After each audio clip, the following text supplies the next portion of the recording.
All right, now we'll do a quick double check, make sure we're live.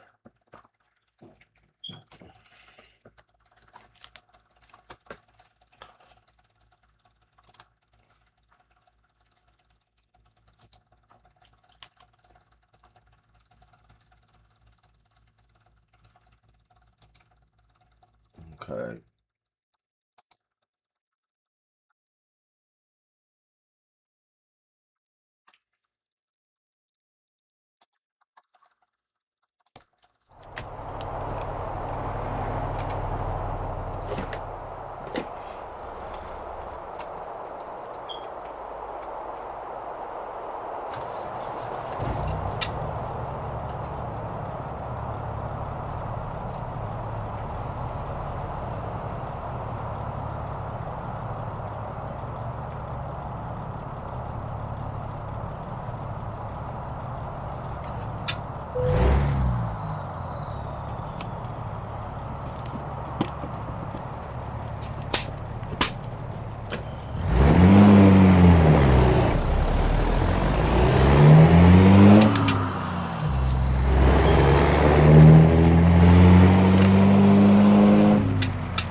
All right, let me cut on the radio.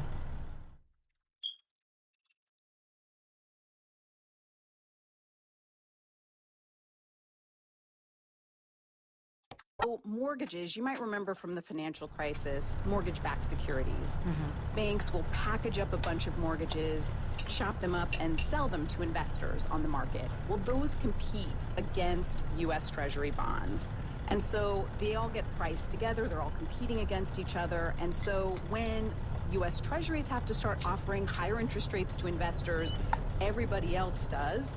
And so that brings up the price of mortgages. When banks are having to pay more for that, it gets passed down to us. They start charging us more to lend us money for our houses. This week, the Treasury Department announced it will buy back more bonds to try to push down interest rates on money it borrows. What were investors' concerns about the bond market? I think it is just like Scott was saying.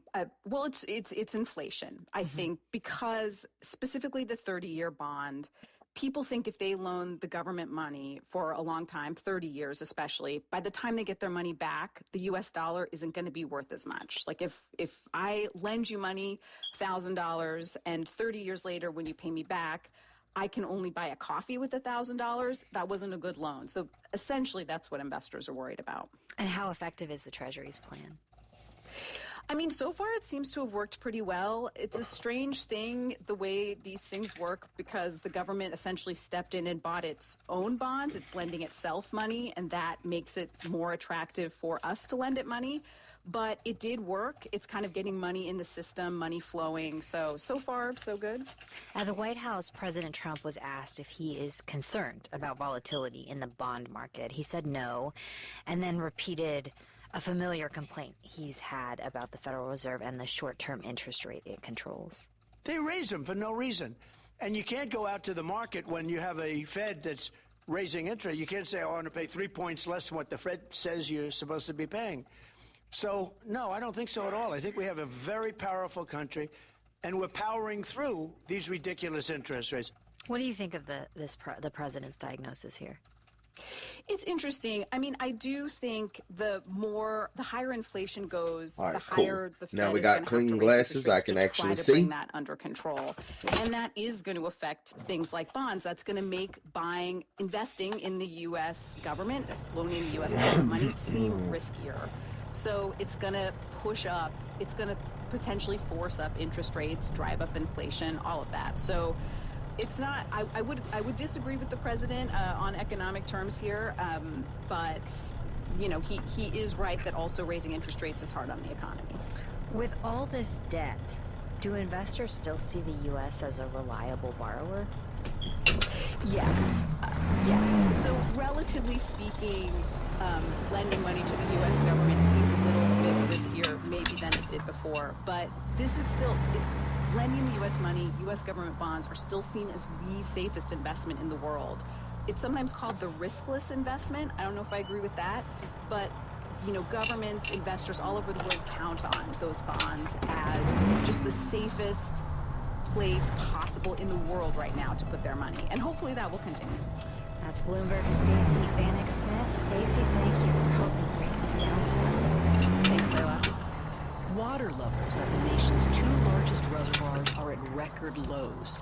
Lake Powell and Lake Mead hold water from the Colorado River.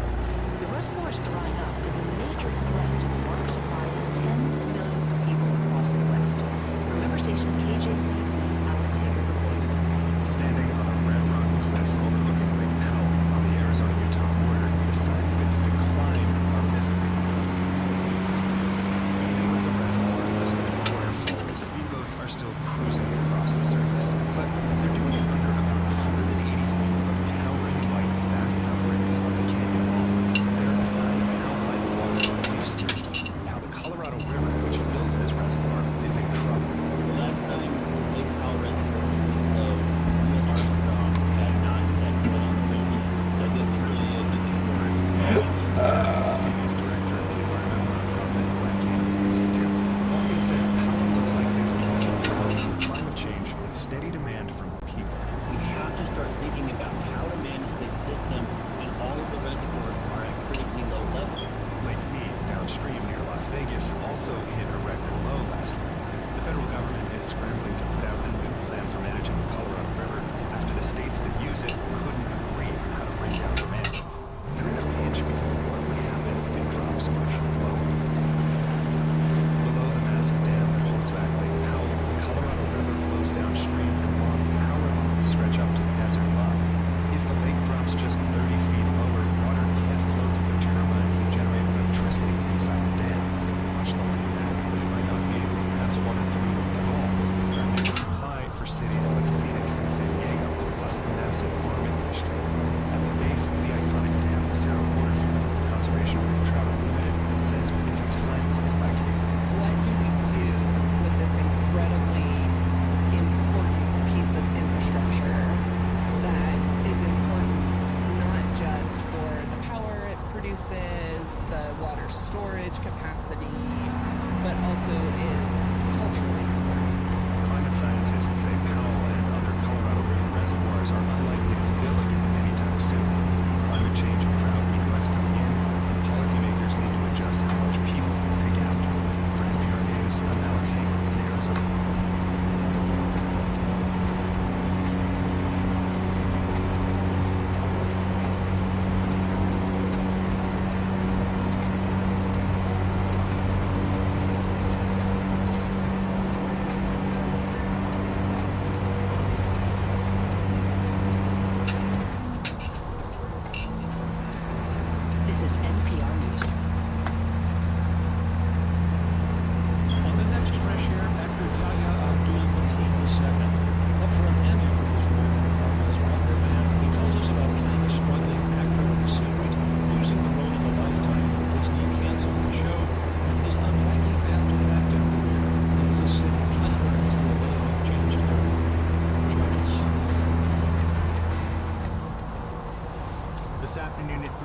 tonight at 9 on Public Radio 89.5.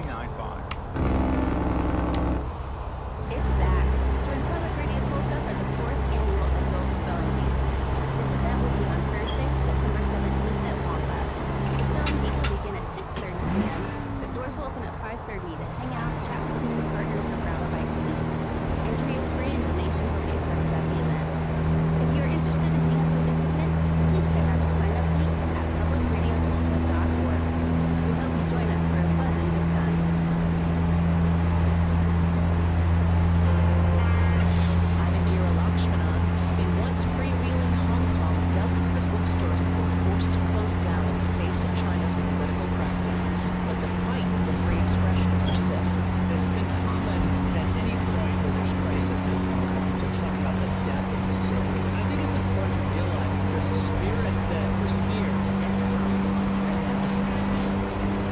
Join us this afternoon at 1 on Public Radio 89.5. Support for Public Radio Tulsa is provided by the George Kaiser Family Foundation, partnering with the Bob Dylan Center. 13 Most Beautiful Songs for Andy Warhol's Screen Fest is a multimedia performance. Being a reckless trucker out here. September 5th at the Tulsa BAC.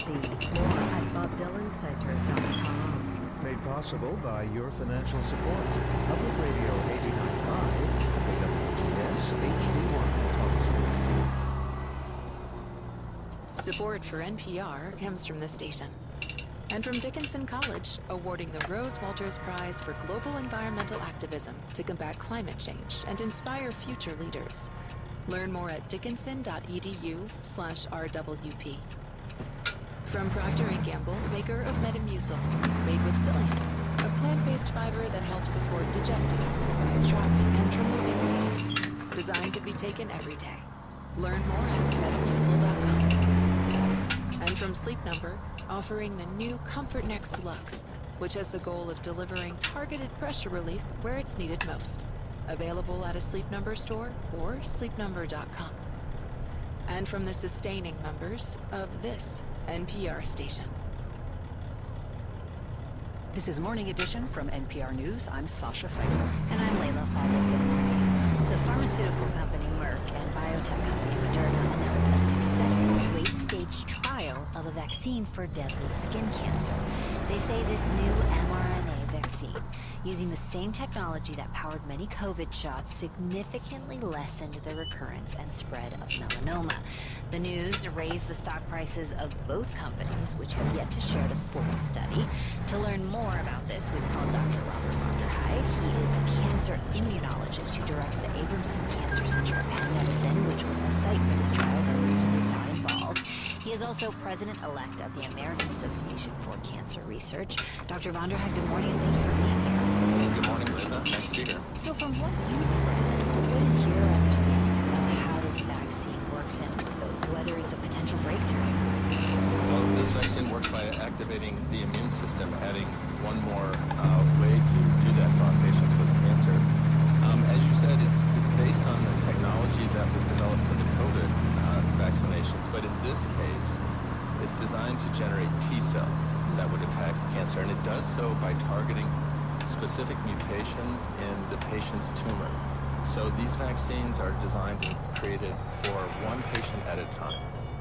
And in the study, the vaccine was probably enhanced because it was used with another already FDA-approved immune-enhancing drug called pembrolizumab. So it would be a vaccine you would get only if you've had melanoma? Right now, this is for patients who've had melanoma. It is a vaccine to prevent recurrence, which the companies reported yesterday that it did so. We await the data. How significant could a vaccine be? I think it's highly significant because it allows people to live without with a less chance of recurrence, which is what we want. But it's also significant because the technology has the ability and already being adapted for patients with other types of cancer. You said, of course, we have to wait the data. What questions do you have? We haven't seen it. We'd like to see the magnitude of the response. An earlier study shared indicated significant clinically meaningful results. We'll see that data when it's reported. We also want to understand, did the vaccine work as designed?